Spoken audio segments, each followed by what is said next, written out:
Today's shiur begins from the second line from the bottom of Daf Nun Aleph Omid Beis. We are in the middle of a discussion concerning the Tanai Ksuba, specifically the issue of the husband's obligation to redeem his captive wife. On the side of the Gemara, we have a Nosei Klali, a general topic heading that reads that this lasts until Nun Beis Omid Beis, Pidyon Ishto Shinish Beis, the redemption of one's wife who was taken captive.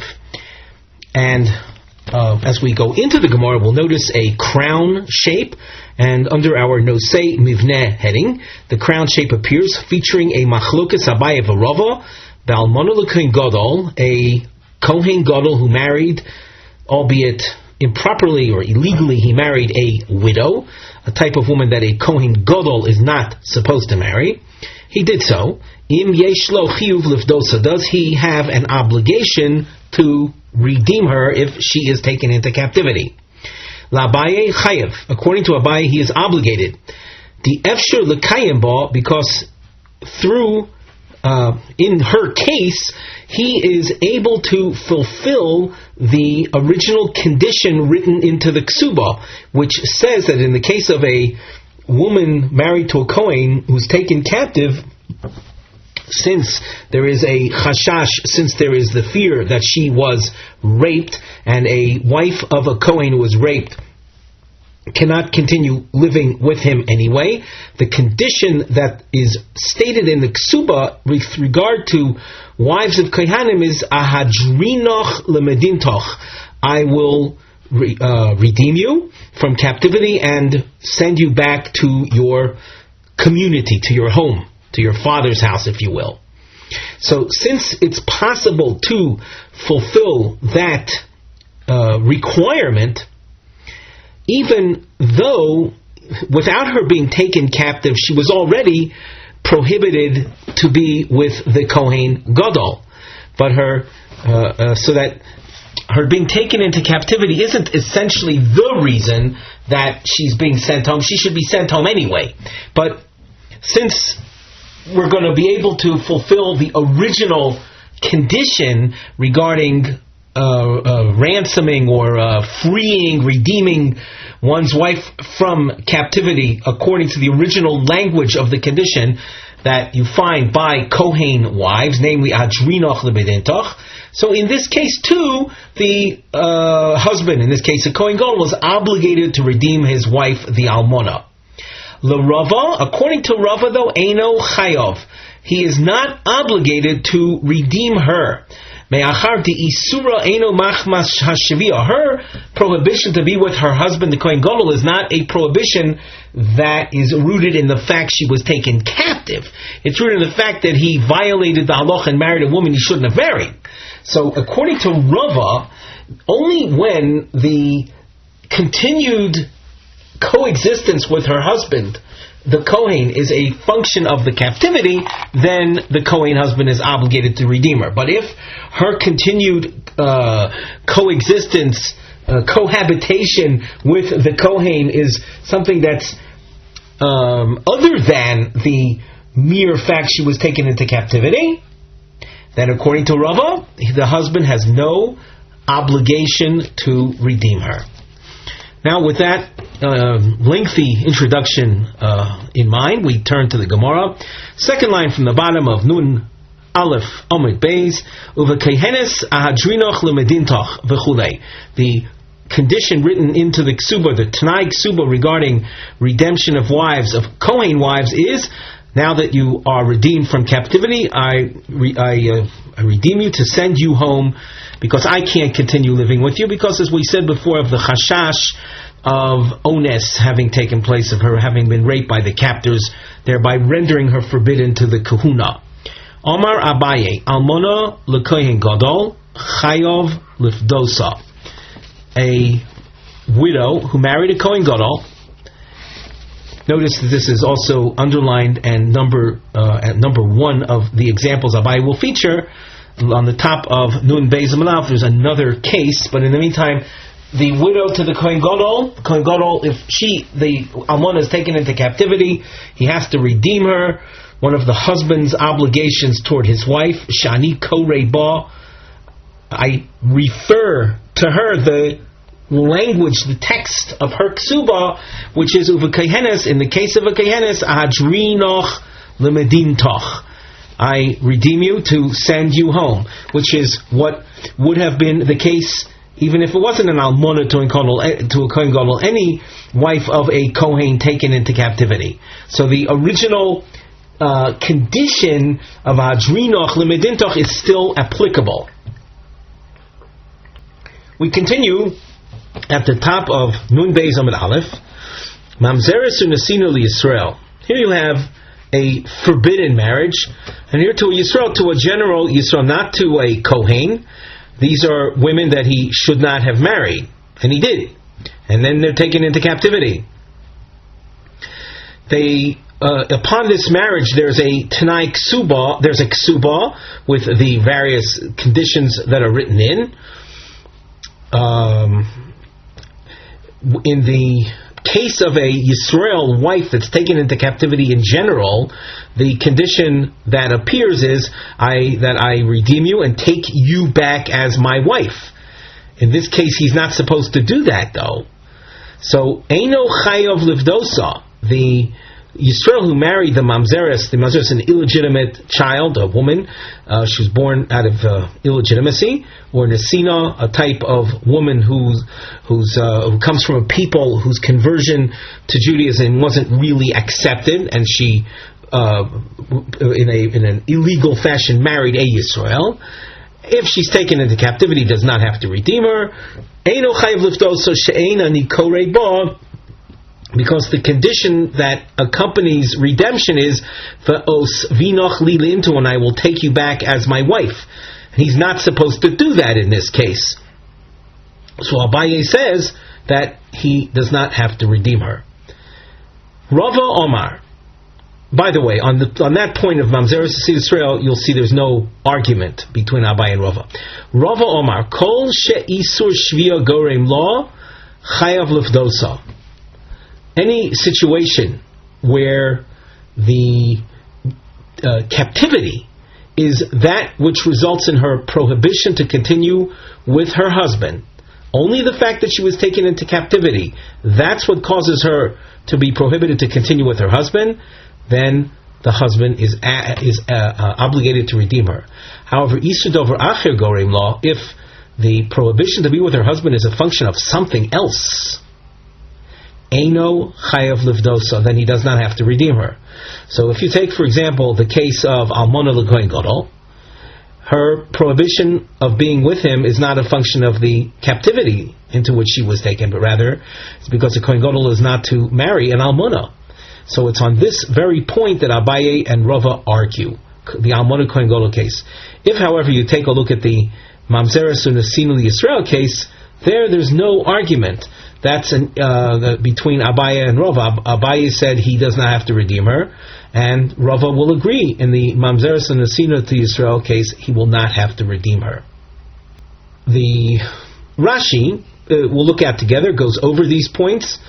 Rava Omar on the fourth line from the top, and Mamzeres Yisrael regarding that case, the Mamzeres or Nesina married to Yisrael, Rava agrees with Abaye. The lo ishtabed law, he is not bound to her to see to it that she's redeemed. Avol be'almona lekohen gadol poligole. But in the case of the widow married to a kohen gadol, Rava argues with Abaye v'Omar, and he says me'ikora lo ishtabed lekohenes v'hadrinoch lemedintoch ela machmas she'osra hashivuya olav. At the outset, the kohen's obligation to redeem her from captivity is only because it's the captivity that created their continued togetherness forbidden. But if she is prohibited to be with him for some other reason, then the husband is not obligated from the outset to redeem her. The Tanai Ksuba, the Yisrael v'Kohen Shovin, the conditions behind the extra legal conditions that are understood as part of the Ksuba whether it's Yisrael or Kohen, are the same.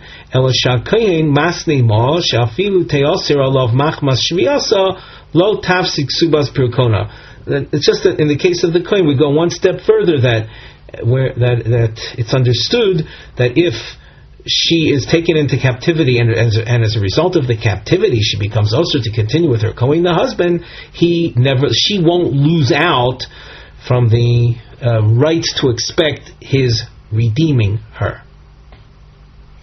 Now, as we go on in the Gemara, we have a topic heading. We call this a hemshech nosei, hemshech, a continuation. Nisayon la'amid machlokes Abaye v'Rava k'machlokes Tanoim. The Gemara is going to open up with a long question, an attempt to set up the machlokes Abaye and Rava as paralleling an earlier machlokes Tanoim, and then we will the Gemara will reject that attempted paralleling. We're going to be using a geometric form under our mivneh heading. You can see we have a trapezoid or volcano shape. We call this a ma'akav, an attempt to keep track of a give and take, back and forth style Gemara.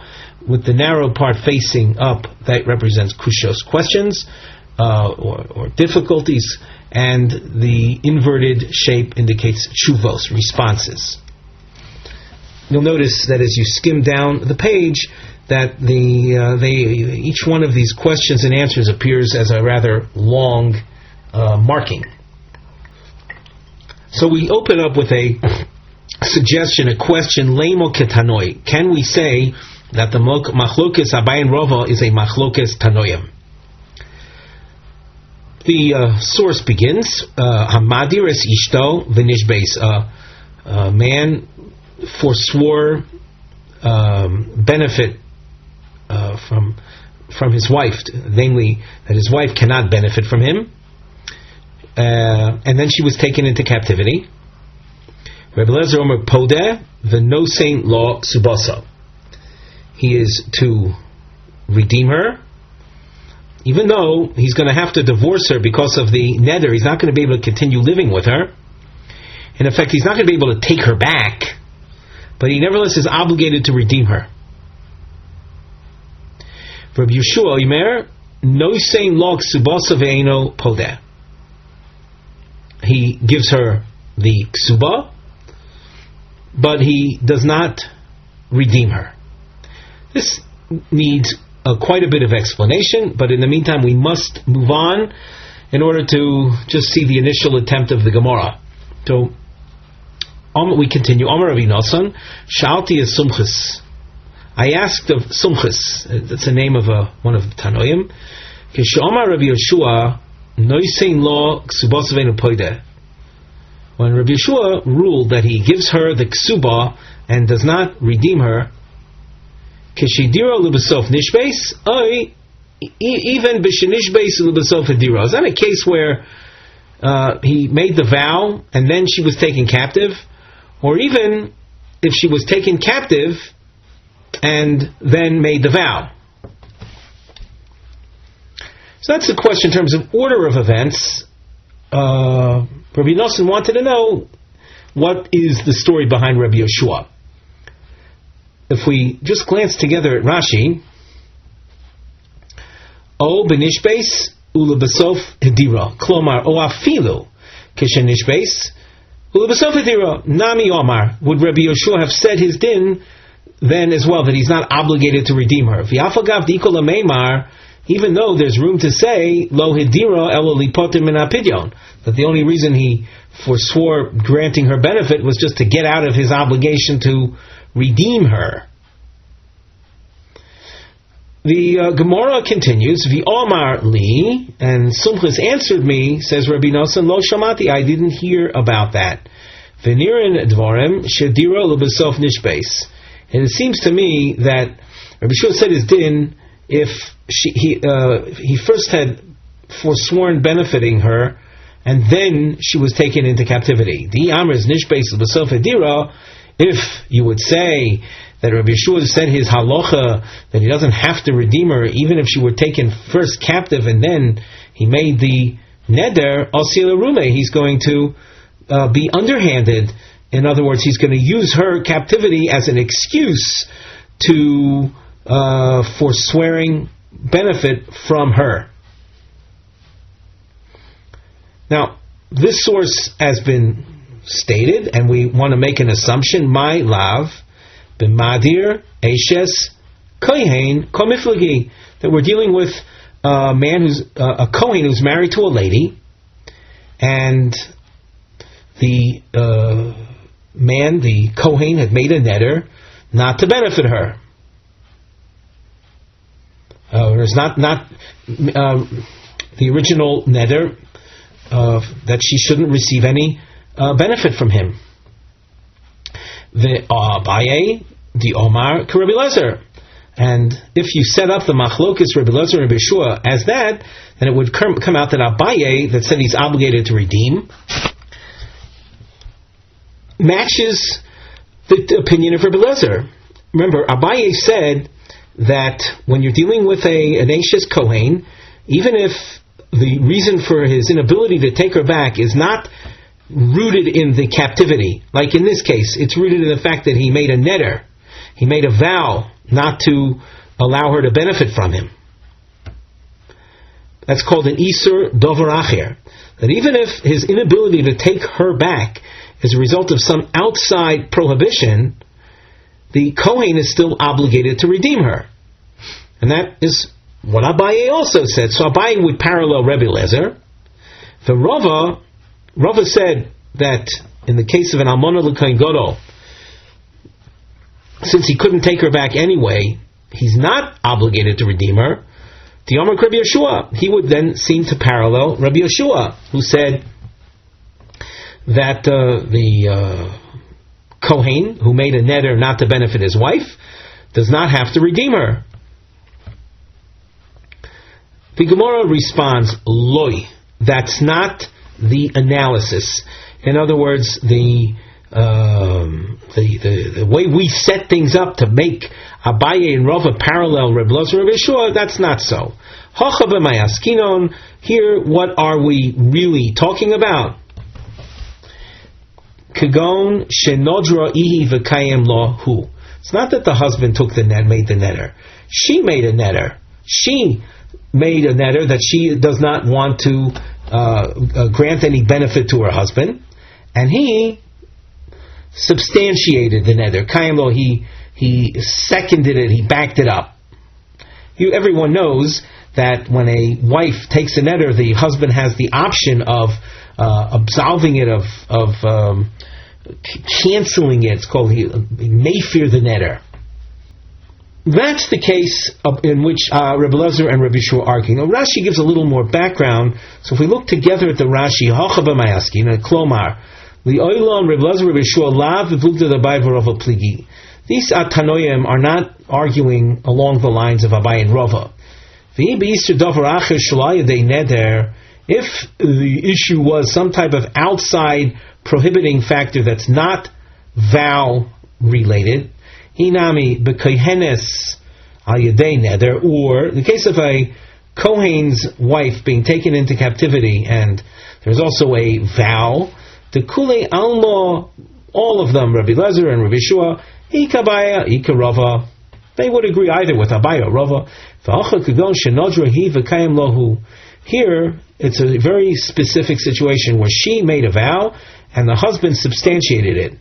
Shamar Yiskayim, how did he substantiate it? Either by his saying, Beferish, he said explicitly, yes, I second the vow, or he remained silent on the day that she vowed, and the day went by, and he had not said anything. Ubisrael, pligi. The machlokes between Rabbi Lezer and Rabbi Yeshua concerns a Yisrael.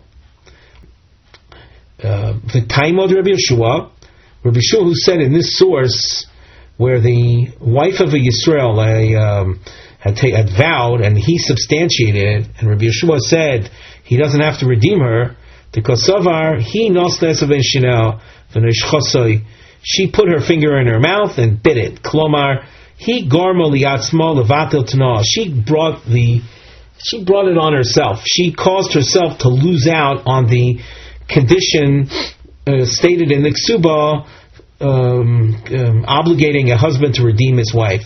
She'ein ani yochol likros b'Yisrael. She caused it. Now that I can't fulfill the condition in the ksuba, v'os v'noch into that I will take, the husband proclaims, I will take you back as a wife. But now she's preventing him from fulfilling that because she took the vow. It's true that the husband seconded it, but she initiated the problem.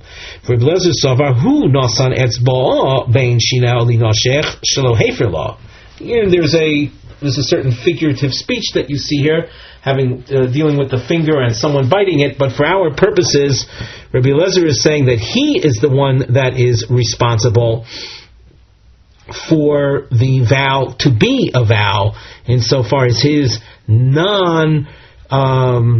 obliteration of the vow is non-canceling of the vow, and therefore he is the one responsible for the maintenance of the vow. It's his problem, so to speak, and he has to redeem her, because without his creating the problem, he would have been able to take her back as a wife. So now we turn back to the Gemara. Notice the volcano shape repositions itself, narrow part up. We now raise a question.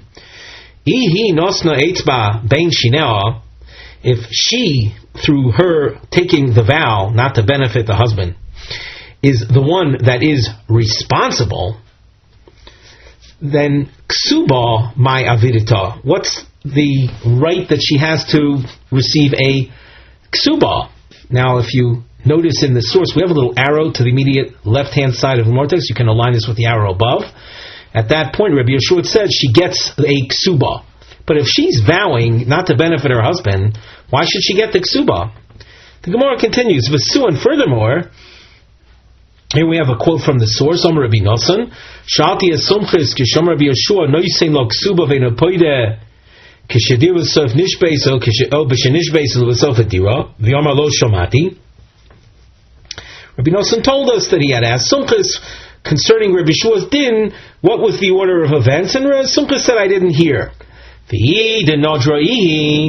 it's a case where she initiated the vow, Mali Hadira Libasof Nishbeis, Mali Nishbeis Libasof Hadira, what difference does it make regarding the order of events? Whether the vow was preceded the captivity or the captivity preceded the vow? Rashi says a few lines down from here, Mali Hadira Libasof Nishbeis. Holo herim midi. The husband wasn't dealing in a tricky fashion. Sharei his chila v'neder. She's the one that started taking the vow. So what difference does it make? Remember when we were learning the source, we said that the order of events has relevance regarding the possibility of maybe the husband after she was taken into captivity, so then he vowed in order to get out of his obligations. But that's not relevant if you say she is the one that initiated the vow. So that explanation of her having initiated the vow is a difficult explanation. Notice we come back with a response to that. And we go back to what we said earlier. And that means that we're talking about a case of him having taken the vow. He made a vow not to benefit her, and it was within that Rabbi Eliezer and Rabbi Yeshua had their argument. And as far as Abaye and Rava are concerned, or if you recall, we brought in the machlokas Rabbi Eliezer and Yeshua in order to parallel their machlokas to Abaye and Rava. No. Here the Gemara says Rabbi Eliezer and Yeshua, are arguing about her. Around the husband's having taken the vow. The Abaye metaretz letamei, the Rava metaretz letamei. Each one, Abaye and Rava, will explain the Tanoim according to their, meaning Abaye and Rava's own respective approaches.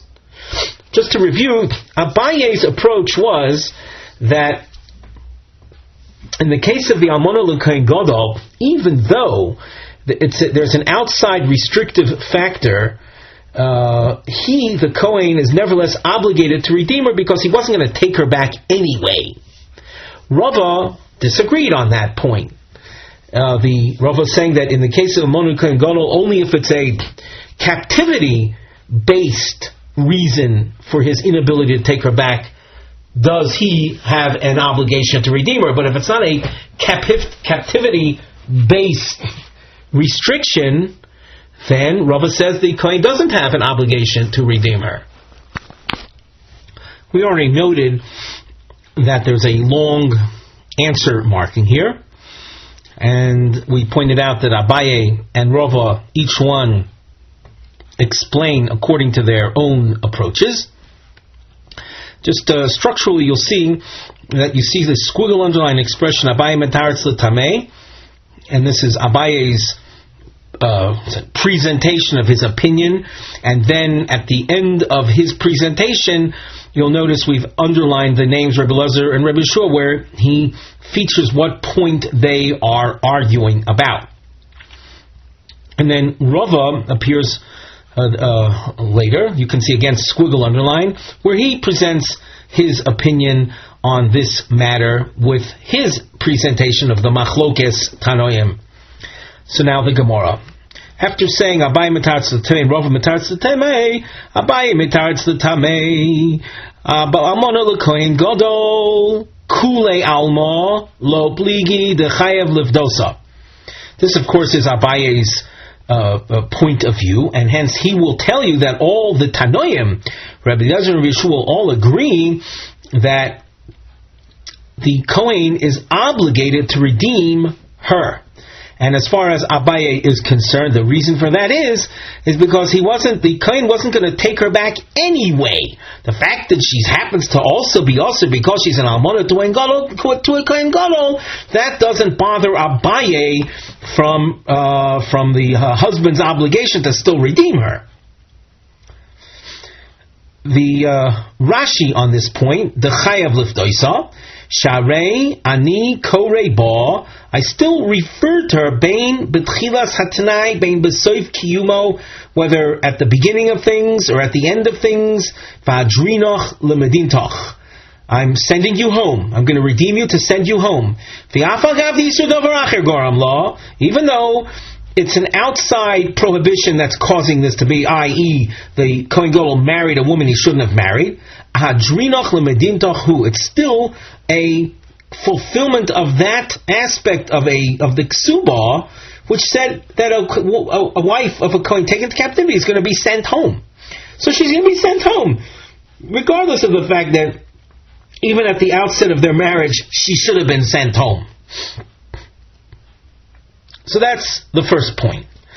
A second point, we go back to the Gemara. Mamzeres Nusi Yisrael, as far as Abaye is concerned, a Yisrael who married these forbidden women, Kule Almo Lo Pligi Di'eno Chayav Livdoisa. The Tanoim, all Tanoim will agree, the husband does not have to redeem her. Because when you're dealing with the Yisrael, he was supposed to, the condition was, upon redemption, I'm taking you back. Here, in this case, he can't take her back. He's forbidden to take her back. So the condition can't be fulfilled.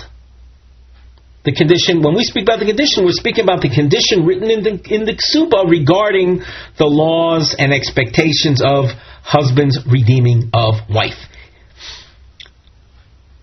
Madir Eishes Kohen Nami Kuliamulo Pligi Dechayav Livdosa.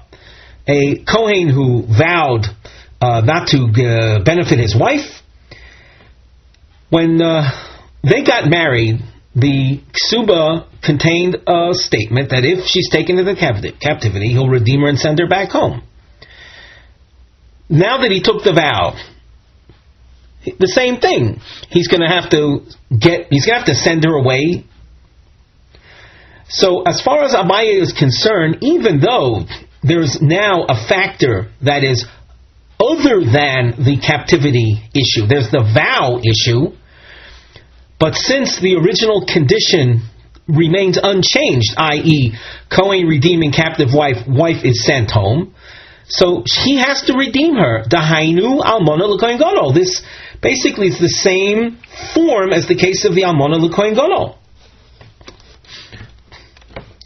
If we look at the Rashi, ma diresh is kohen nami, Kohen shehidiris ishto nami, a Kohen who forswore granting benefit to his wife as well. Shetnai harishon, the original condition, vadrinach lemedintach, who?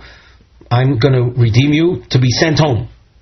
It is that. V'efshur lo lochu b'shas hatnai, v'efshur lo lekaimo b'sofo.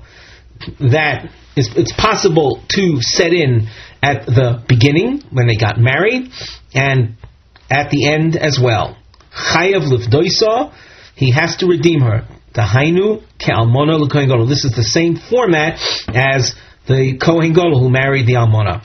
So that as well, just like Abaye mentioned, almona kohen gadol, there's no machlokas tanoim. So too in madir eishes kohen, there is no machlokas tanoim.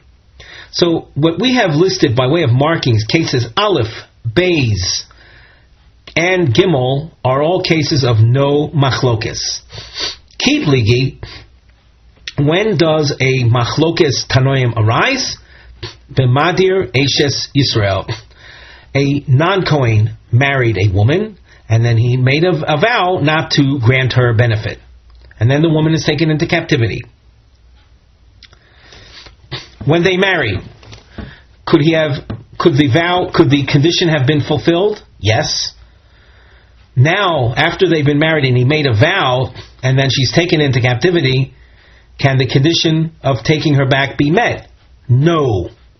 Rabbi Eliezer, who said that the husband is obligated to redeem her, Ozil Boser Meikora, he looks at things as they were at the outset. When they got married, if had she been taken into captivity, at that moment he would have been able to redeem her and taken her back, as the condition in the Kesubos states. It's true that, well, she wasn't taken into captivity immediately, but as time went on, he made a vow, not enabling her to receive any benefit from him, and as a result of that, he'll have to divorce her and not take her back. But nevertheless, the fact that she was taken into captivity doesn't change things as far as his original obligation to redeem her. Rabbi Yeshua, on the other hand, Ozil Basar Besof, he looks at things at the time of redemption, at the end. And at the time of redemption, he had already taken the vow. And as a result of that, as a result of things now, he isn't going to be able to be taking her back. And as a result of that, he doesn't have an obligation to redeem her. Because the redemption was only with the condition of his taking her back. We continue in the Gemara. Rava mitaretz l'tamei. Rava, who did pay attention to outside preventive factors, is going to explain the machlokas tanoim according to his point of view. Almona l'kohen gadol, mamzeres u'nasi Yisrael. In both of these cases, kule alma lo pligi di'eno chayav livdosa. All the tanoim will agree that he is not obligated to redeem her. If we take a look at Rashi toward the end of the narrow line, second to last narrow line, di'eno chayav livdosa, almona, he doesn't have to redeem her. Sheina nikorei ba adrinach lemedintach mach mashvia. The sending of her back home as a result of captivity is not the case. It's not as a result of the captivity. Ela machmas dover acher. It's because of the prohibition of a kohen gadol having married an almona. Umamzeres, also no obligation to redeem. Sheina nikorei ba v'svinach leintu lo b'tchila lo b'sof. There was never a point of time at which that condition could have been fulfilled. Ki pligi, when will a machlokes Rebbe Ozer and Rebbe Yeshua arise? B'madir, well, with the vow example, bein eishes kohen, bein eishes Yisrael. As far as Rava is concerned, the eishes kohen, meaning a kohen had vowed not to benefit his wife, and Yisrael likewise. This will be a machlokas, and this is the point of difference between Rava and Abaye is the case of the eishes kohen. As far as Abaye was concerned, that was not a point of controversy. Abai said in the case of the Eishes Kohen and the Madir Eishes Kohen, everyone agreed there is an obligation. Not as far as Rava is concerned. With Madir Eishes Kohen, this is a machlokes. Rabbi Lezer Ozil Boser Meikor. Rabbi Lezer, who said that the husband is chayav to redeem her, he looks at things as they were at the outset. In other words, prior to the vow, then the original conditions respectively would have been met, that the Kohen would redeem her to send her home because of the Shviah. There wasn't a vow at that point. And the Eishes Yisrael, he would have been able to take her back. And Rabbi Ozer looks at things as they were at the beginning. Rabbi Yeshua, Ozil Basar Basof. Rabbi Yeshua, who says there's no obligation because he looks at things as they were, as time went on. At the end, at the time of redemption. At the time of redemption, the Kohen, if he had made a vow not to benefit his wife, he wasn't going to take her back because of a reason other than the captivity issue, rather because of the vow. And as far as Rabbi Yeshua is concerned, that's enough reason to cancel the husband's obligation of redeeming her. The Rashi spells all of this out. We can look at it together. Toward the end of the page, Ki pligi b'madir bein eishes kohen d'meikar b'shasatnai. At the time they got married, karinon bay, we would have referred the condition v'adrinoch machma shviah, her being sent home to her community as a result of the captivity. Ubesof ika isur davar acher. But as time went on, there was an additional reason for her being sent home, namely the neder, the vow. V'chein b'madir eishes Yisrael meikor karinon ba. Before the vow, I would have referred her situation as v'osvinoch li, until I'll take you back as a wife. Ubesof lo karinon ba. And at the end, when the vow had been taken, that wouldn't have been able to be fulfilled. And as we saw, Rebbe Lezer looks at things as they were at the beginning, and therefore there is an obligation to redeem. And Rebbe Yeshua looks at things as they were as time went on. And through Rava's eyes, when you look at things as time went on, we are going to give emphasis to outside preventive factors as well. We continue in the Gemara. Nishbeis chayav livdosa v'chulei. On the side of the Gemara, we have a topic heading: Nishbeis b'chay baila. A woman, married woman, was taken into captivity while her husband was still alive. V'achakach meis baila. And while she's in captivity, her husband dies.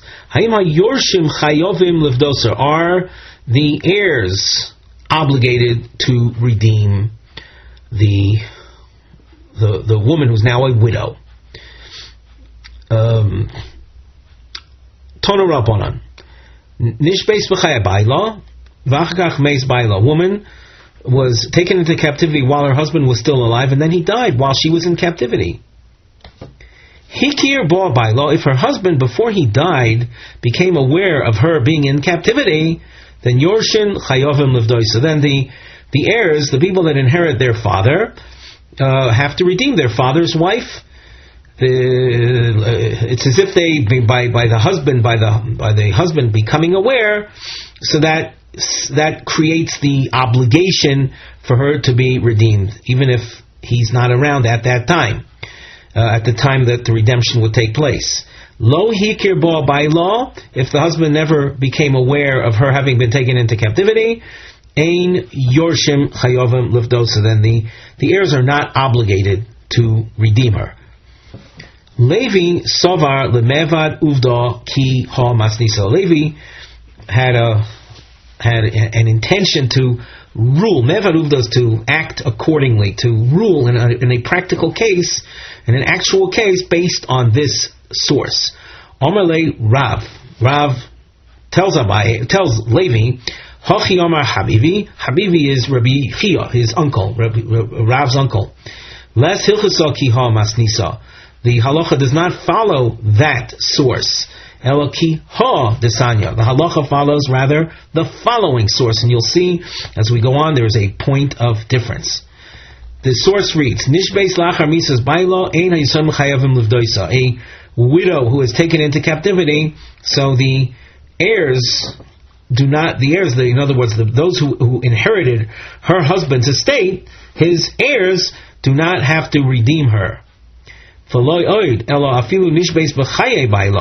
only that, but even if she was taken into captivity while her husband was still alive, and while she's in captivity, the husband dies, the Yasomim are not obligated to redeem her, even if the husband had become aware of her being in captivity while he was alive,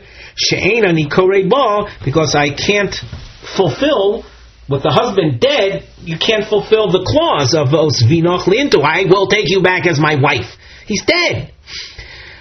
Therefore, since that clause, the redemption leading to his taking her back, cannot be fulfilled, so there's no redemption. Obviously she has money she gets from the Ksuba, and of course our hope is that she'll be able to use that to redeem herself, but we can't turn to the heirs and expect them to shell out money for her redemption. We continue. We also want to note a topic heading on the side: Pidyon Ishto Shenishbeis B'Yosem Ichdei Domeha.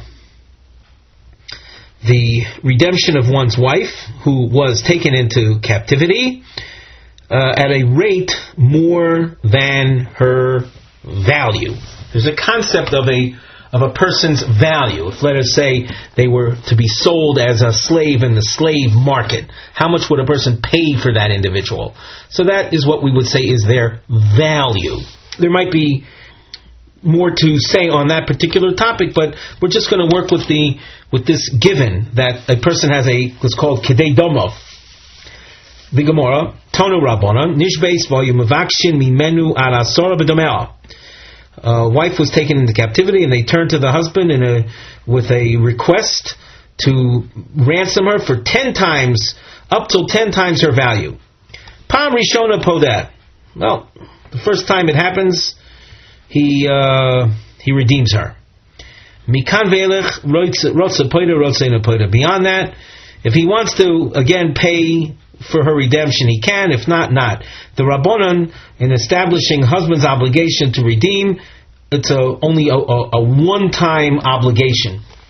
And if she's taken into captivity again, so then it's a matter of his personal choice. Rabbi Shimon ben Gamliel Omer. We continue at the top of Omid Beis. Ein poidin es hashvuyin yoser al kedei demehen mitnei tikun ha'olam. This is a very well-known opinion, and unfortunately, the Jewish people, I'm sure those who are listening to this recording at this point in time, are aware of the actuality of this situation. The issue of, according to Rav Shimon, we do not redeem captives at more than their value. And he said, and because mipnei tikun ha'olam, Rashi says at the top, mipnei tikun ha'olam shelo yargilu la'alois al damam, so as not to encourage captors to constantly raise the ransom demanded. The Gemara then notes, ha bichdei demehen podin. The inference is, though, that if the ransom requested is in accordance with the captive's value, we do redeem them. Even though the amount demanded, or even though their actual value is an amount more than the ksuba, v'raminhi, we raise a contradiction then to this from the following source. A woman was taken into captivity, and they asked for her ransom up till 10 times the value of her ksuba. Pam rishona poida, the first time, so the husband is to redeem her. Mikan velech, beyond that, rotza poida, rotzena poida. If he wants to, he can. If not, not. Rav Shmuel Omer, im hoya perkone keneged ksubasa poida. If the ransom is an amount corresponding to her ksuba, then the husband will redeem her. Im lav eino poida. However, if the amount is more than the ksuba, he will not have to redeem her. So what if we just focus on shiur and liyal for the time being? According to the inference from the first source, if the ransom is in accordance with her market value, even though that might be more than the ksuba, the husband has to redeem her. According to shiur and liyal in the second source, if the ransom value is more than the ksuba, he does not redeem her. The Gemara says there isn't a contradiction here, but rather trei kuli is lay. Rabbi Shimon Gamliel has two leniencies vis-a-vis the husband. And what are the two leniencies? He will not have to pay more than her market value, nor more than her the amount of her ksuba. We continue with another one of the marriage obligations, the ksuba obligations. Loksa chayav l'raposa. If the wife takes ill, the husband has to pay the medical expenses. Tonu Rabbanan. Before we continue, let's just glance at the side. We have a topic heading, Dine Tashlumin Le'almona Le'tzorchei Refuasa. Laws regarding the payment for an almona's medical expenses. We'll see a distinction made between refuah sheyesh lo kitzba, a medical expense that has a fixed amount. You can say it, for example, there are certain types of operations that a person needs, and there's a fixed amount how much the operation will cost. And then there's refuah she'ein lo kitzva. That's a situation where there's ongoing medical expenses. There's no fixed amount assigned to it. So now we continue with the source, Tonu Rabbanan, Almona nizonis minichse yisoma. And this is one of the conditions that is written into the ksuba, that when a woman becomes an almona, it means her husband died, leaving her a widow. She remains in her house, and she derives her maintenance, her food expenses from the estate. So this is a pretty well-known point that almona nizonis minichse yisoma. She is supported from the properties inherited by the orphans. Utsricha refuah harehi kimazonos, and an almona that needs medical expenses, she is that is viewed like mazonos. Rabba Shmuel Omer refuah sheyesh lo kitzva nisrapis miksubasa. If it's a medical expense that has a kitzva, a fixed amount, then it's not considered like mazonos. It's not considered like food. And the payment for that is miksubasa. It's deducted from the value of the ksuba that an almona is paid. She'ein lo kitzva, if it's medical expenses that don't have a fixed amount to them, harehi kimazonos, then it's like her food support. Omar Rabbi Yochanan, Osu hakozas dam beretz Yisrael ki refuah she'ein lo kitzva. Hakozas dam is bloodletting, a very well-known medical procedure, very common at the time of the Talmud, and some practice it to this day. So that hakozas dam in Eretz Yisrael was viewed as a refuah she'ein lo kitzva, hence it has mizonos status. Kreve de Rabbi Yochanan, have luhu itzis abba. There were relatives of Rabbi Yochanan that happened to have that inherited an estate, and their father had left a widow. Itzas Abba means the wife of their father. Dahavis tzricha refuah kol yoima. She needed daily medical care, and that cost money. Also l'kamei to Rabbi Yochanan. Apparently it was costing them because she was drawing from the estate that they inherited. We said mizonos is the way we look at refuah she'ein lo kitzva. And here you have a woman that was drawing from their estate, and they came to their relative Rabbi Yochanan, Omar lahu. So Rabbi Yochanan said to them, he gave them a piece of advice. He said, Izilu kotsu la midi l'refuah. Rashi says, Kotsu le midi l'refuah, shikabel olav refuasa oilamis bekach v'kach.